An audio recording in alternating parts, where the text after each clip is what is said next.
No problem. Thank you, Angelo. Dad smiles at me. You make me proud.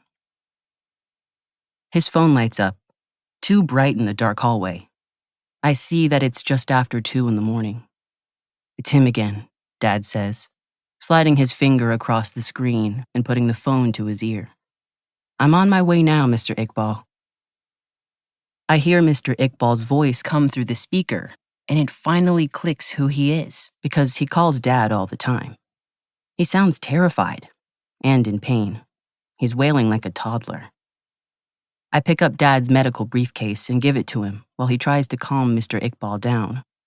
I open the front door and give Dad a thumbs up to show him I have everything under control. Dad stops outside, miming putting the chain on the door. I close it and rattle the chain as I pull it across. Then I hear his footsteps echoing away down the concrete walkway toward the main stairwell. I lean against the door for a few seconds, feeling the blanket of dark and quiet settle back down around me. The apartment feels different with only me and Raph and the 2 a.m. silence in it. I go into the kitchen for a glass of water. The tap creaks as I turn it on, the sudden sound making my heart lurch in my chest. I knock back the whole glass while I'm still standing at the sink and refill it. The cool tiles under my feet and the water that splashes onto my arms as it bounces off the glass from the tap are taking some of the heat out of my body. My heartbeat slows. I close my eyes and leave the tap running for a minute. Hallie would kill me for wasting water, but right now, it feels like the only thing that's keeping me calm. I drink the second glass of water, fill up again, and then turn off the tap with another creak.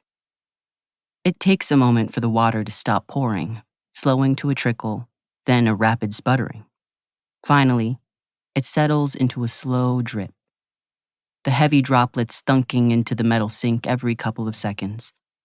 It sounds much louder in the quiet of night than it does in the day, when I barely notice it. My thoughts turn to what I can do to fill the time until Dad gets back.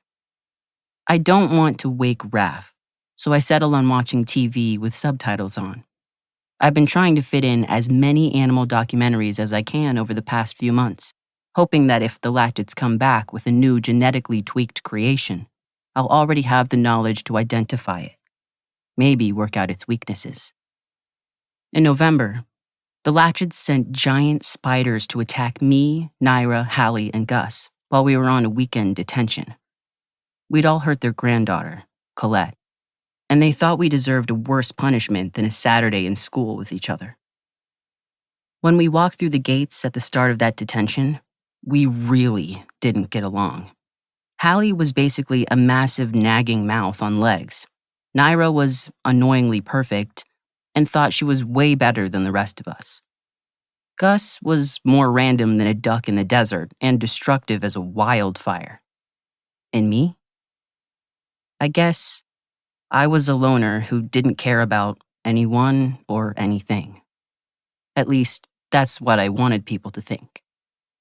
We survived. Just. Became friends. We made things up to Colette and hoped that would be the end of it. I'm in the hallway, lost in thought, when suddenly I freeze. Something's changed. The apartment is dark and still. The only sound is the dripping tap. It's dripping faster again now. The regular thump of water into the sink broken by sudden bursts of fast tapping. I go back to the kitchen to see if I can turn it off tighter, but as I walk toward it, I see that it's hardly dripping at all. It feels like everything stops, except for the sound.